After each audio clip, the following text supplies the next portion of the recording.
And we're off. Hello, everybody. Welcome back to the Creative Spark. We're back again talking about my movie education, my 52 movies in 52 weeks. And this week we're doing a bit of a movie dump. We're doing 3 movies in one go.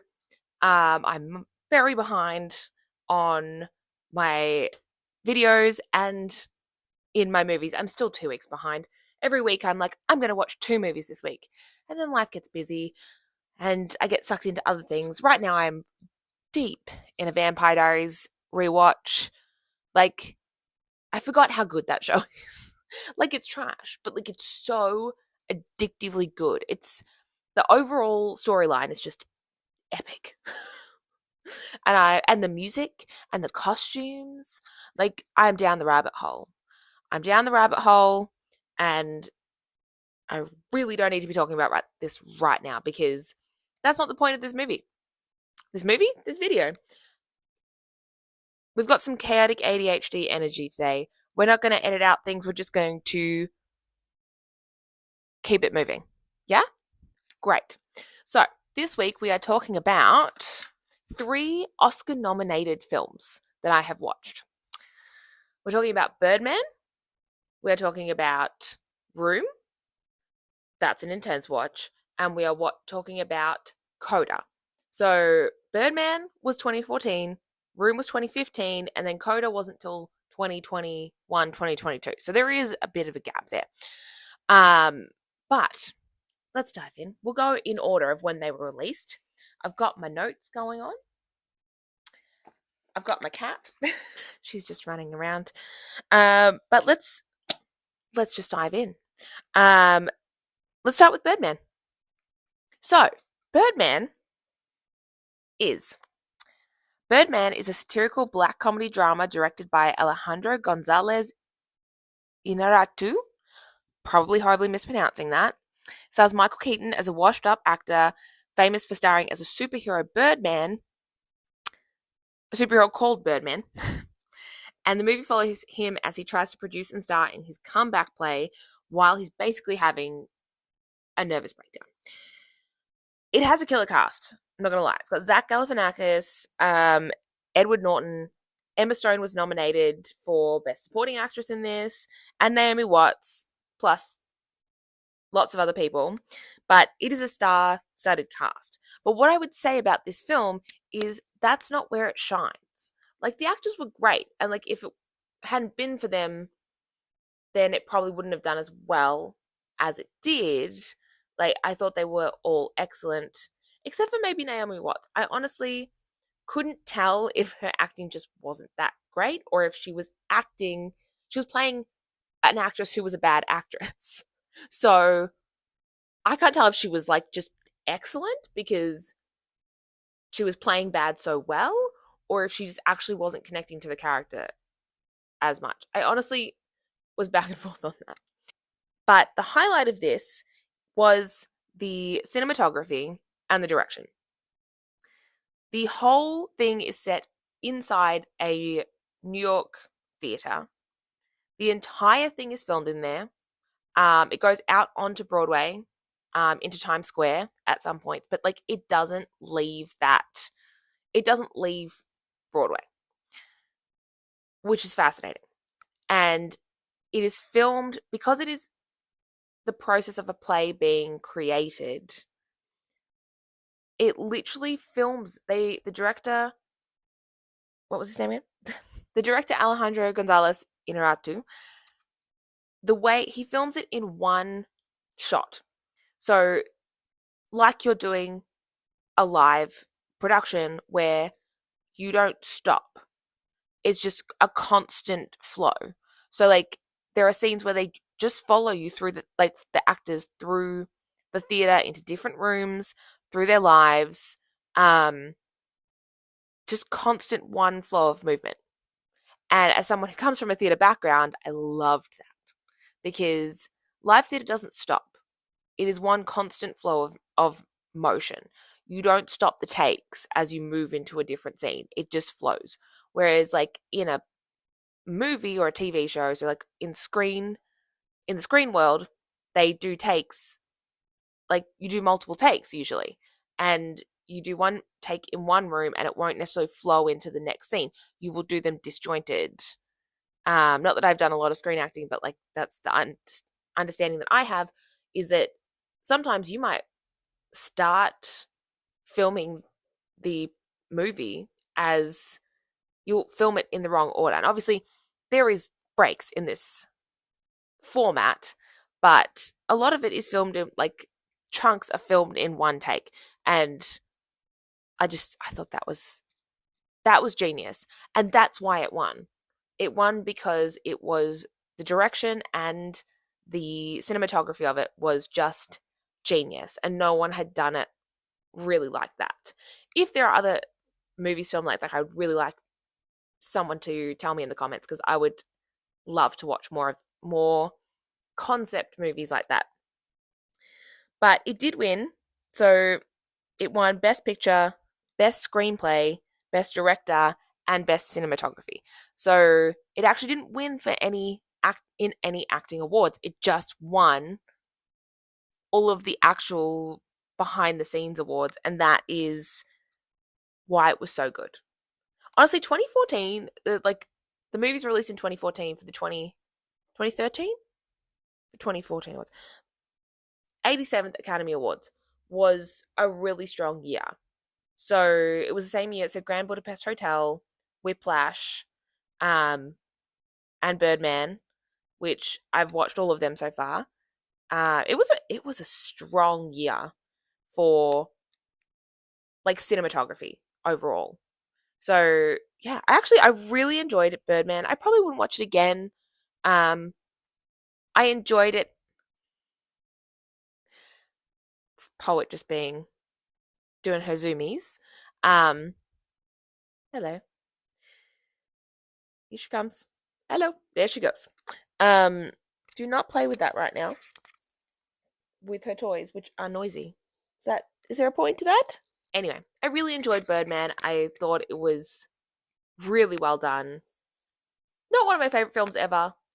I'd give it a 5 for cinematography. Overall, I'd probably give it a 3 or a 4 for enjoyment level. It gives you kind of that same feeling as The Bear, where it's like it creates anxiety, is how I would feel. But I love The Bear. The Bear's excellent. All right, moving on. The next one I'm going to briefly touch on is Room. This film I've actually wanted to watch basically since it came out. Came out in 2015 and it was nominated at the 88th Academy Awards. Room was nominated for Best Picture, Best Director, Best Adapted Screenplay, and Best Actress, which it won the latter. So Brie Larson won her first Academy Award. I mean, I think she's only won so far, but I wouldn't be surprised if she wins more. But she won her Academy Award for her performance in this film.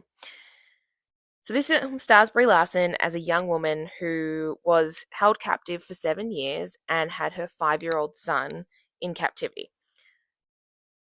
What I thought was really clever about this film was a lot of it was done from the son's point of view.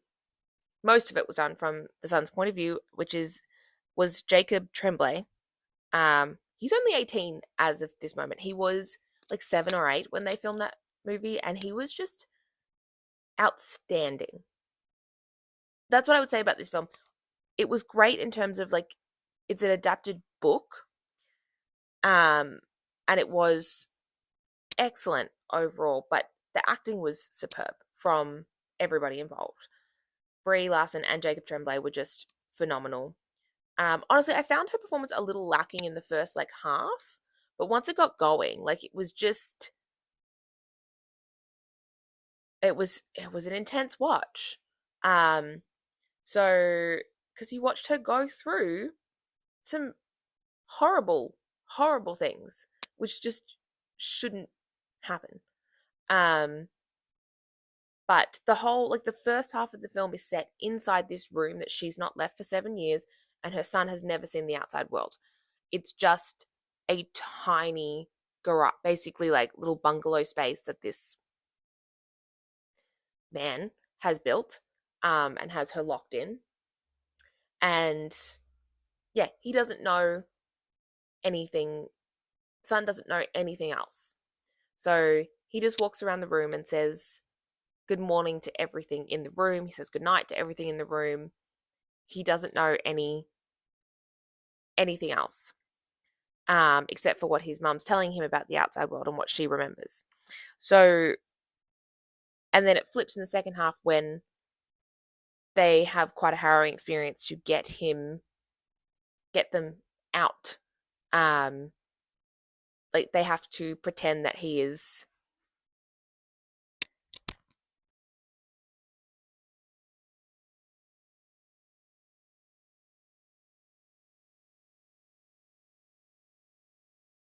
like, it's quite a traumatic experience. He has to pretend like he's dead so that this man will basically take the body out of the room, and then he can get out and get away and get help.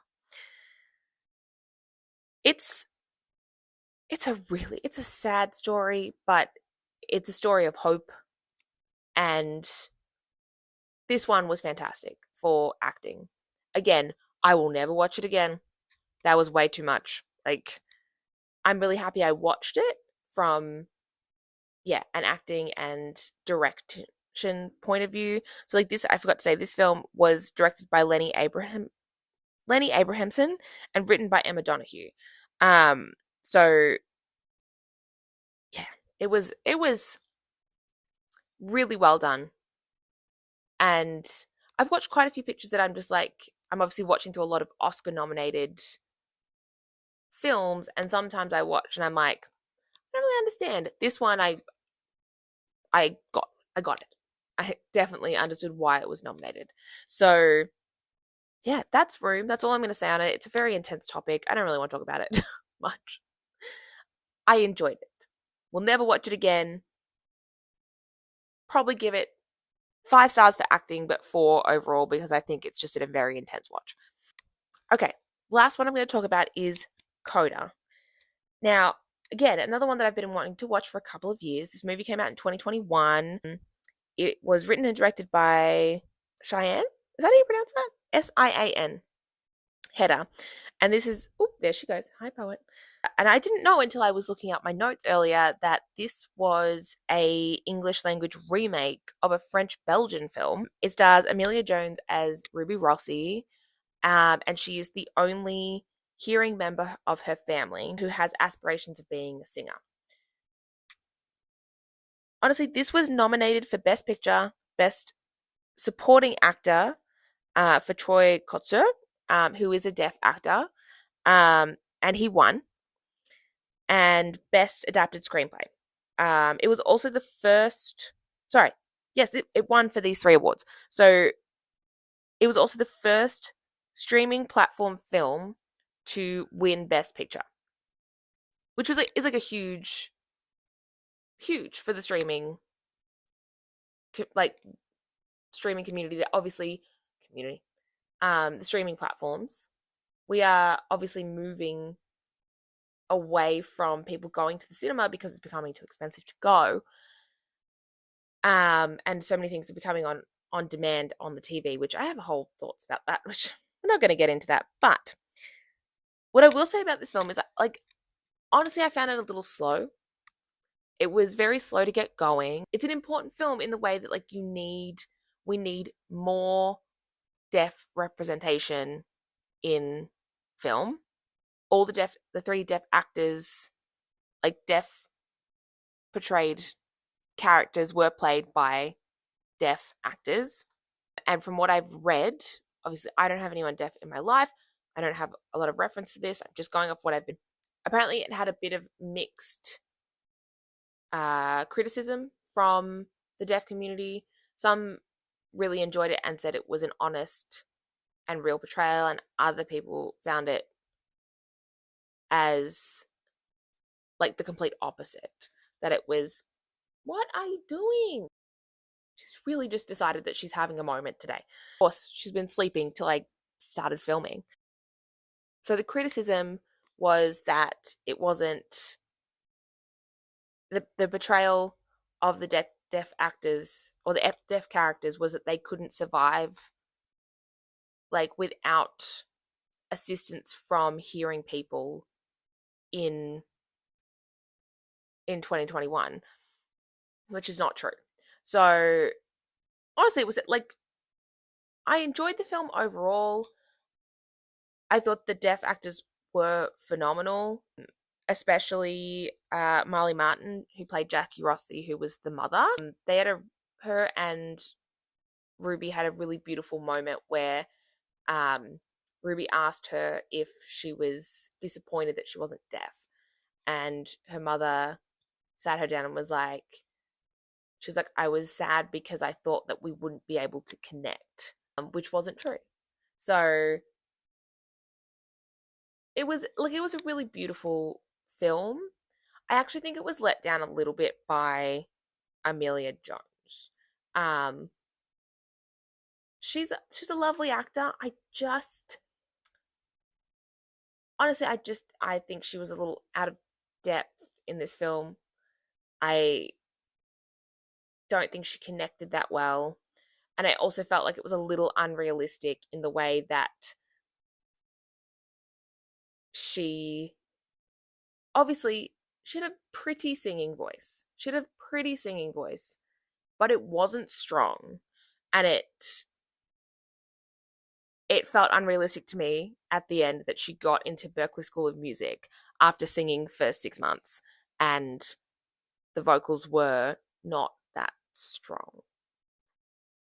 I hate saying that. Like, she's a pretty voice. I don't know, that bit just got a bit unrealistic to me. When I know how hard and like how intense those schools are and like you have to be pretty excellent to get into those types of schools. But what I did love was the dynamic between her and the teacher. So she had her teacher, Mr. Bernardo Boas? Horrible mispronunciation on these ones, but they called him Mr. V. And he was a very intense music teacher at this school, and he saw something in her, that she had such potential and that she loved it so much, and he wanted to work with her. But you saw that conflict between the fact that she wanted to be at rehearsals, she wanted to spend time working on this, but she also had a lot of responsibility with her family, with being the only hearing person and being able to assist them without them having to hire an interpreter. So that back and forth was really well done. Overall I enjoyed the film. I thought it was a little slow. I thought it was important. I thought it should have definitely won for best supporting and the screenplay. Do I think it should have won for best picture? I'm not sure about that. I think overall there were elements that were lacking. But overall an important movie. I don't know if I explained that very well, but that's all I'm going to say. I watched 3 Oscar nominated films, all very different. Very different vibes, very different casts. Obviously, you've got Birdman, which had like a star-studded cast. Everyone was well known. You had Room, where the parents were played by people like William H. Macy. So the parents and like real supporting cast were well known, but at the time Brie Larson was a nobody. Nobody knew who she was, and Jacob Tremblay was 7. And then you flip, and then you've got CODA, where I don't think I knew any of the actors. Again, it was very giving more people opportunities.